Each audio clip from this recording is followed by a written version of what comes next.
First of all, I want to thank everybody for their efforts over the last few weeks. The principals in the room, I know many of you have been in your school and has evaluated it over and over again, and the frustrations I know you guys are facing are similar to the frustrations that a lot of my staff, and I want to thank my staff. They have put long hours in, and sometimes many of them have not even taken really a day off in the last 3 or 4 weeks. Really do appreciate the effort put into it. What I want to do is kind of give you an update on when this all started and take us kind of to the point where we're at today.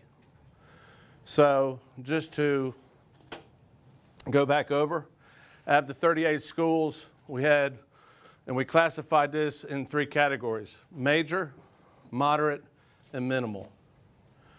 So we had 10 schools that we classified as major, and most of that was because of roofs being torn off or cut severely, so we had a lot of water intrusion into the schools. And then we had moderate. Still had some roof damage throughout the school that allowed water in, but not so much where the whole roof had to be repaired in a complete unit.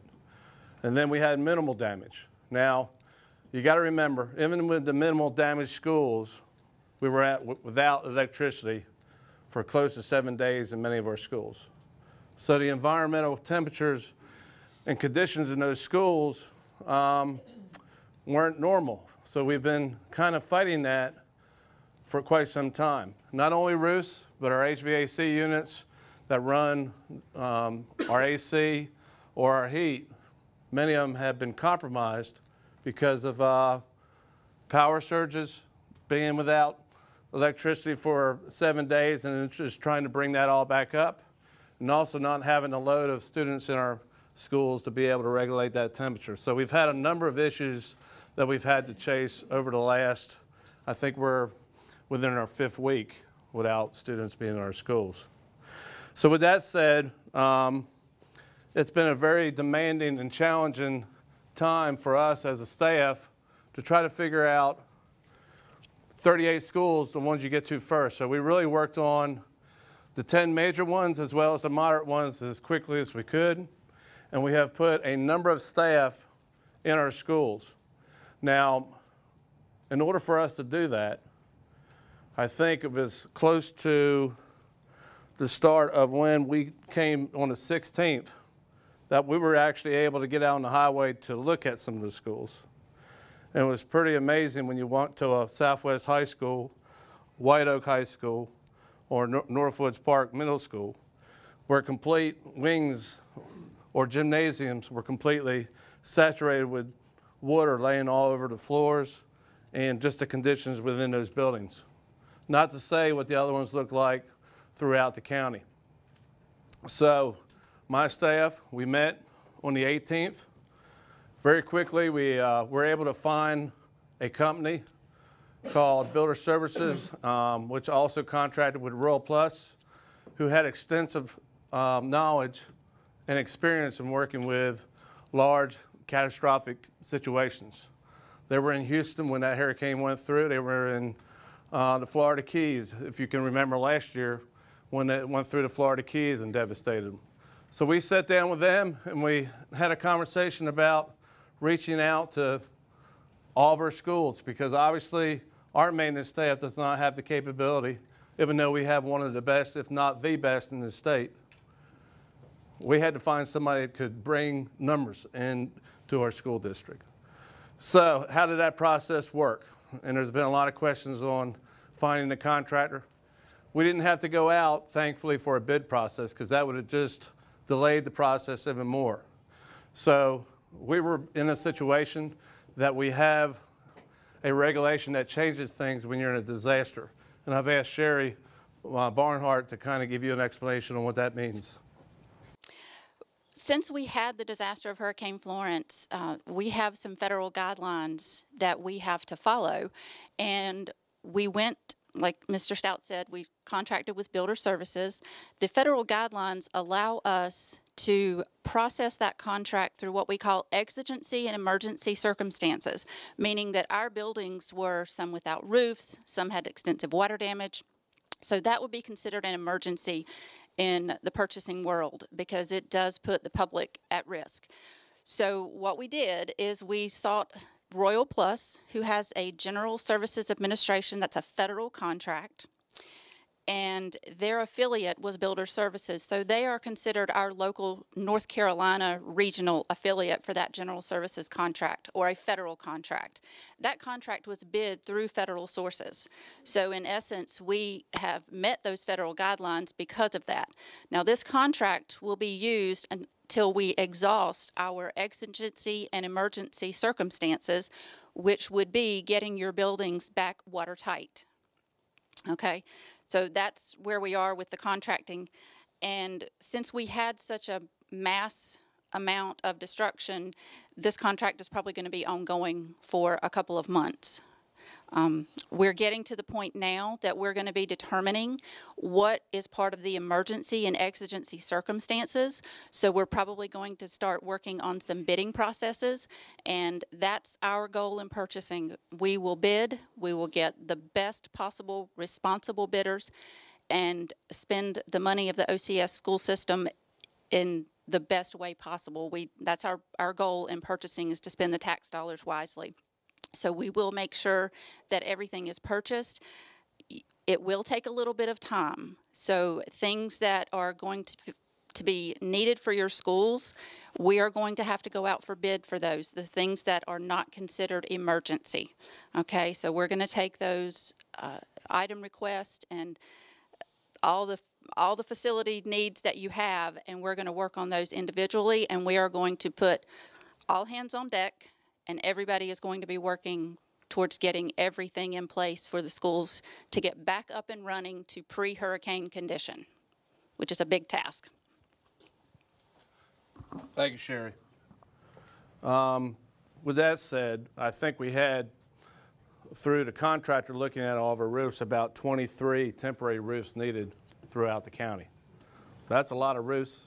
Right now, we're working through DPI Insurance. That's who our insurance carrier is.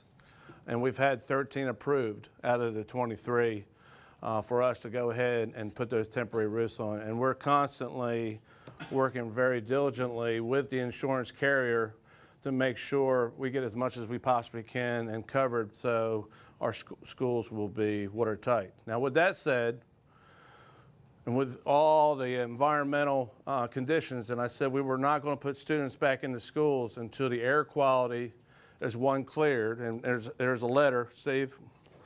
I can put one on your desk. Yep. We have a letter here that will come from our, what they call an environmental hygienist. And what they do is they go in and they test the air, and then they send it to the lab. And when the lab comes back, it will either say it's passed or failed. And if it's failed, they go back and they have to re-clean the school again, then come back and retest again. But before we put students back into these schools, I needed a letter to clarify it's okay to put students back into that school. That means the air inside is going to be as good as the air outside, or it was as it was prior to Florence. So I just wanted to let you know what we're looking for in terms of before we actually clear a school for opening up for students.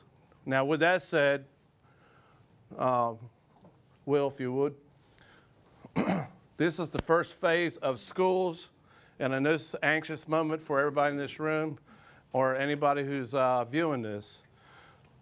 It is our projection that we're going to open up 24 schools starting next Wednesday.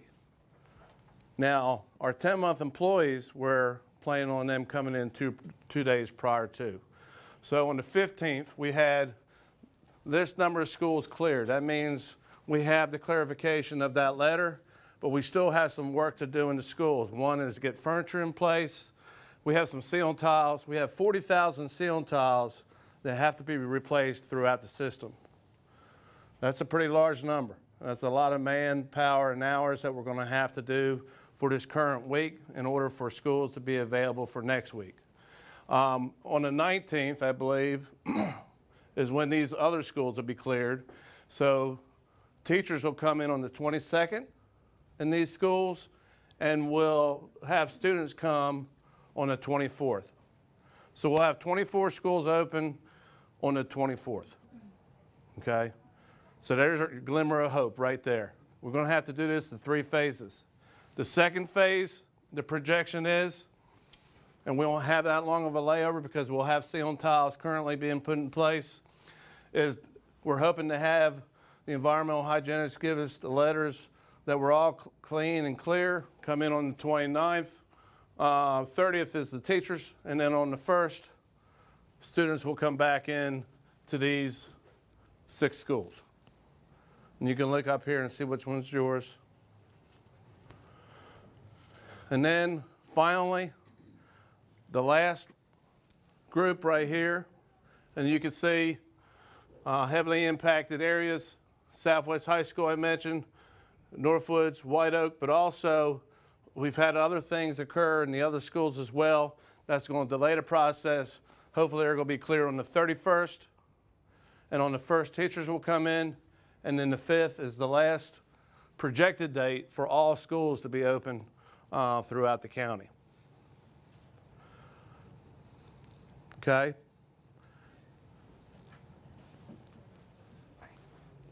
So that's the projection for us as we move forward over the next couple of weeks. And I know it's a long time for us, but it's been a lot in terms of getting to each school to get into those conditions. Now, there's a caveat. Something could happen. We could have a heavy rainfall come, and one of those temporary roofs don't work properly. What do you think happens? We have to go back in, and then we have to extract the water, and we start, hopefully not from square one, but it would delay the process of what we just projected. So I just wanted to be very clear and honest with you on those situations. Employees, the projected dates of them coming in could change as well. If we can get them in sooner, we would love for them to be able to come in sooner, some way, somehow, and we'll be having those conversations along the way.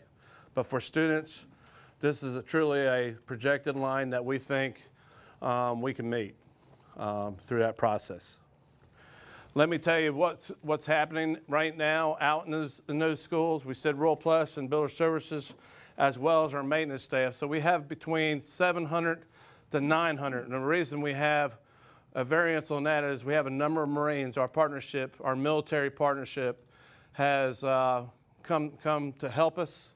And we have a lot of volunteers that are supposed to show up today to help us clean some of these schools, to help expedite, move us in the right direction and having these schools ready. And we really do appreciate the partnerships that we have with our military. Now, the question is on staff and how is staff going to be paid. What I've done is Dr. Collins is in charge of our human resources. I'm going to have him speak briefly in terms of, I know that's a concern for those who are viewing this in terms of how those who are not working now, how will that pay work out, and also the flexibility that we have in the calendar and what that might look at next few months. Good morning. First of all, let's continue to remember those students and families and our staff who were impacted and continue to be impacted by this situation. We have a little over 400 students who have been displaced and continue to be displaced, and also 126 of our employees that are still being affected by this. As a father of a high school senior and as a former teacher and principal, I certainly understand the frustration and the desire to want to reopen our schools and to do that in a timely manner and to do it as soon as possible but as safely as possible. So that's been our goal the last 3 weeks in the meetings that we've been in, and certainly want to continue to focus on that. The General Assembly and the Governor has provided us a way to move forward in this process by granting calendar flexibility, by granting K-3 class size waivers, and also in looking at allowing us to make whole our employees' work time, which is very important and is something that I hear all across as I'm move about in Walmart. I was at the hospital last night, and there was a teacher sitting across from me talking to another person, asking these same questions about the uncertainty of whether or not they're going to get paid in October. So I want to say for October, the 10-month and 12-month employees, salaried and hourly, will be paid as normal, and as if the students had been here during the month of October. So please rest assured, please let your staff know that they will be paid just as if the students had been here under normal circumstances, under their normal hourly schedule. I want to talk a little bit about calendar at this point because it kind of connects. We will have a final calendar revision hopefully in the next couple of days.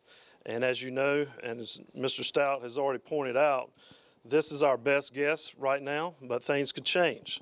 So we don't want to put something out there too early in terms of a calendar, but we are working on it. And I can tell you a couple of things, a couple of steps that we're looking at in terms of how to attack this issue and to get a calendar revision in place.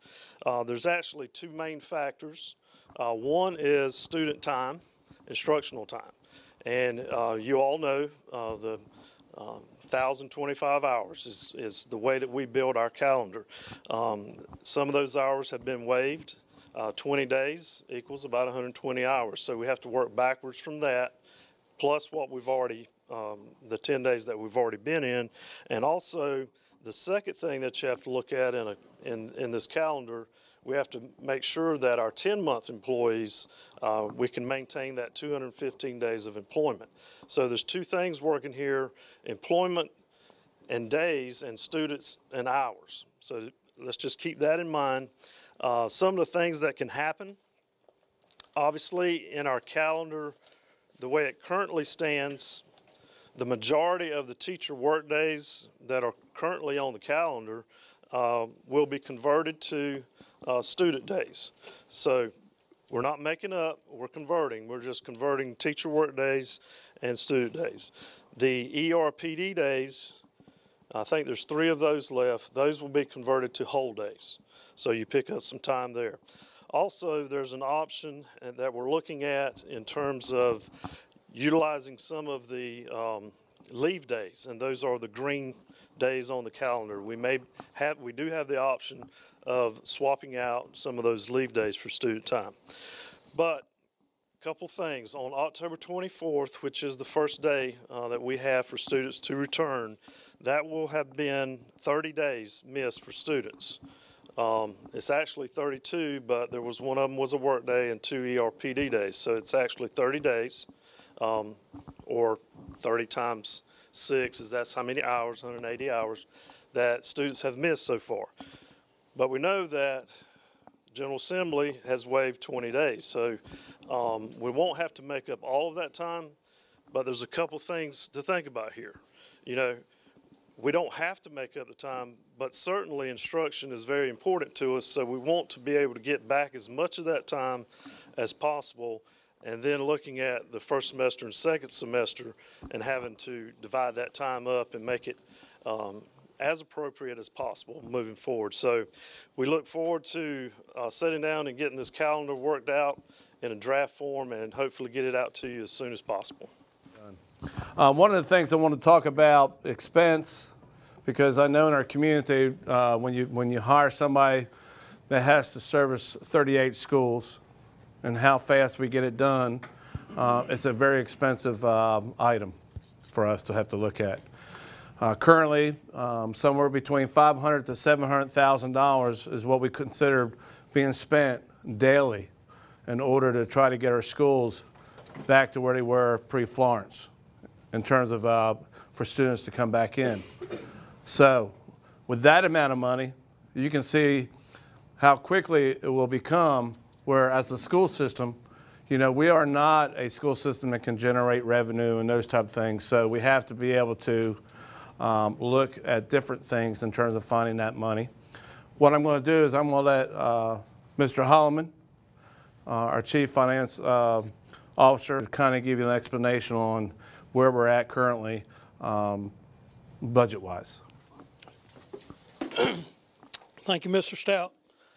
To give you a overall view of the cost that we're anticipating, after talking with our contractors and developing preliminary estimates, they're estimating about $125 million to get to full recovery to pre-Florence phase. Now, of that $125 million, just to get to the initial phase of mitigation where we're trying to get buildings sealed and dried out and ready to occupy, that estimate from the contractors was about $51.7 million to complete that phase. Again, these are preliminary numbers and just estimates that we're working through at this time. How will this ultimately be funded and paid for? Well, looking at it long term, obviously our first line of defense is through our property insurance.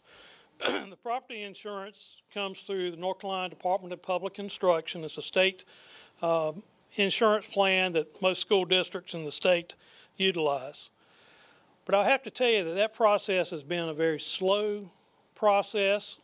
We are still awaiting many assessments from insurance to get determinations as to what they're paying for, how much they're paying. And during this process, we're having to continue our mitigation efforts.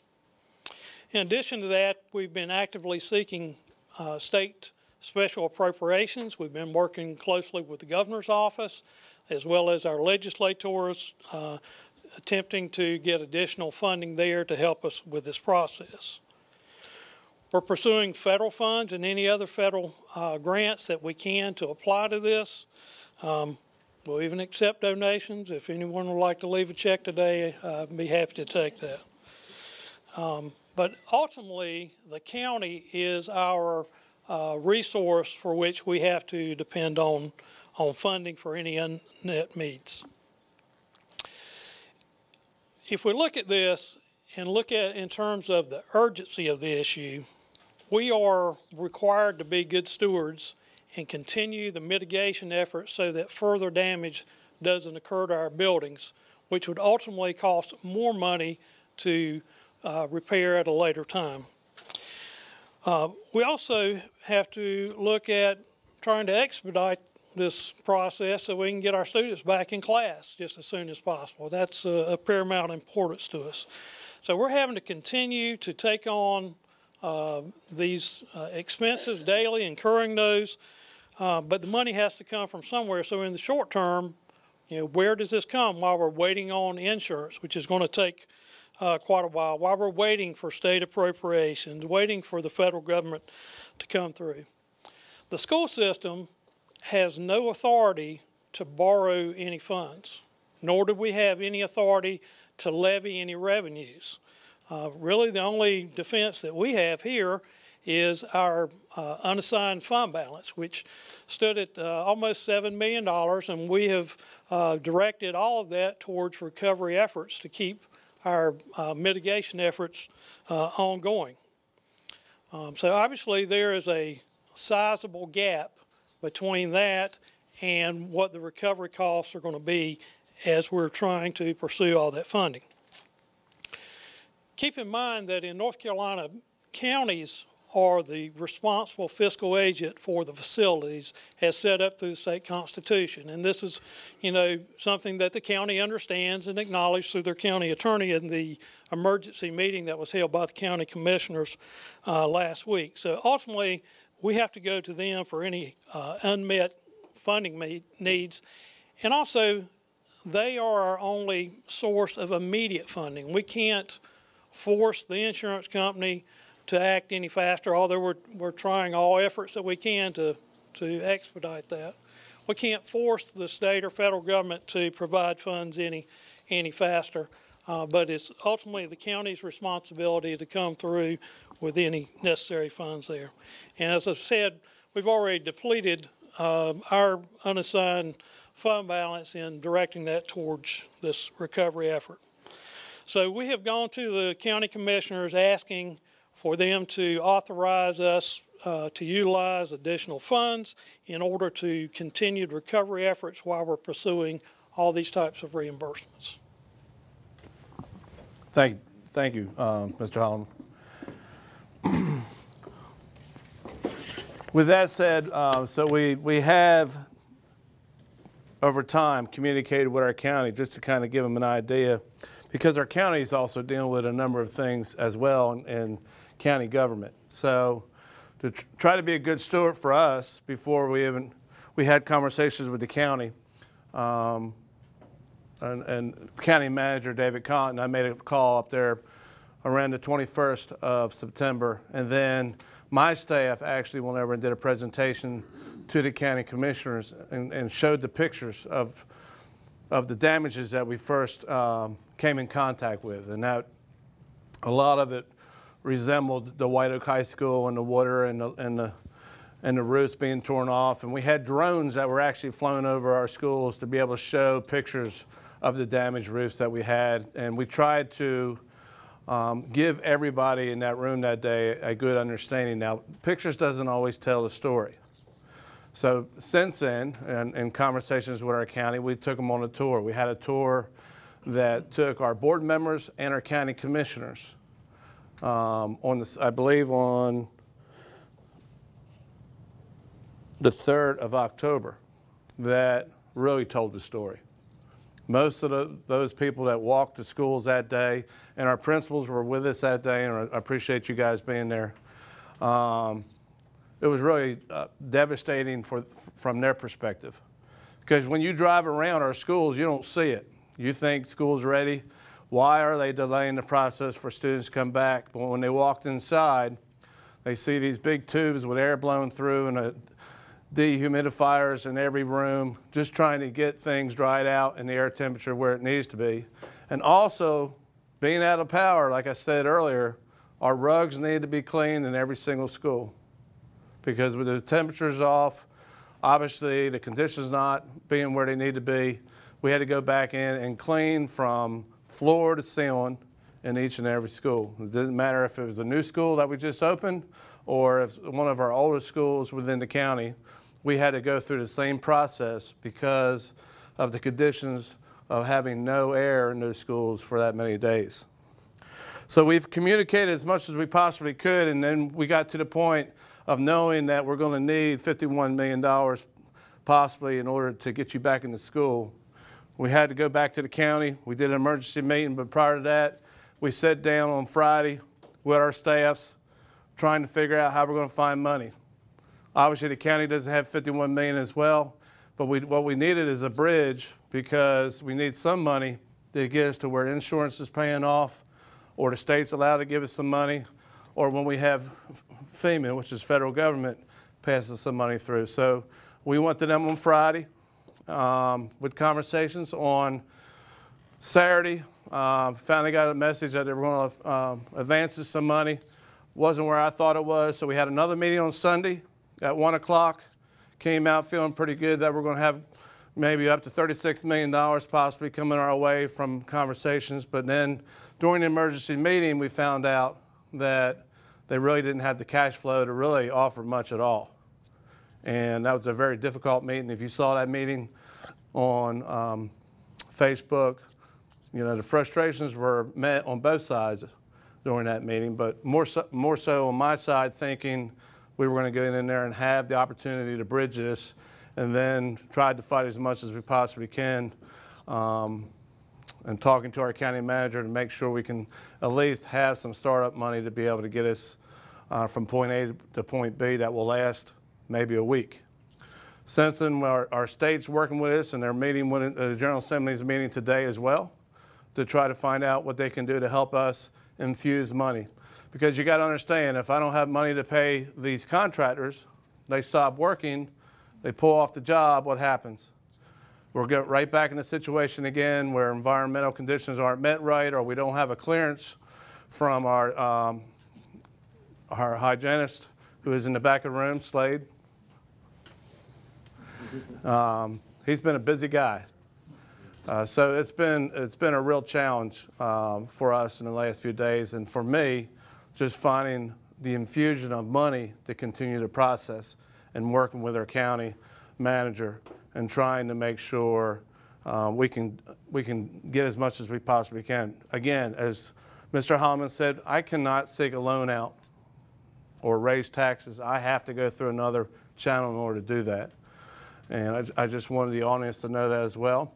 We're also, being good stewards, have hired a consultant that comes in and represents Onslow County Schools to make sure that our contractors doing what they need to be doing and we're not getting gouged or overpriced, but also making sure our insurance company is doing the right thing by paying off claims that need to be paid off. That's Harrison Jones. He's in the back room. Harrison. And at the same time, we've hired an attorney that's an expert in insurance claims, because we have an attorney, but that's not maybe the area of expertise that our own attorney has. So we found somebody that's going to represent Onslow County Schools, not only currently, but in the future as well, if needed. So we've done everything we can possibly think of to protect ourselves as a school system in Onslow County, but also to make sure we can get money back as quickly as we possibly can from those other avenues. So I just want to kind of update you on that as well in terms of where we're at. And we're also interested in any other options that the county may have for us. I know that was mentioned as well during that meeting, that other options may be needed, and we're hoping some of those will be explored as well, and what those options might be for us to be able to have some resources to come from. I think that's pretty much from what I have. I'll answer any questions. Does anybody have any questions? We had some questions from parents. Brent, did I leave anything out? I think you hit most of the ones that we had there. The biggest question I know that we've had has been when are the schools reopening, right, and what's going to happen with teachers in terms of their pay and what that looks like. And I think Dr. Collins has addressed both of those very well as we get ready to move back forward.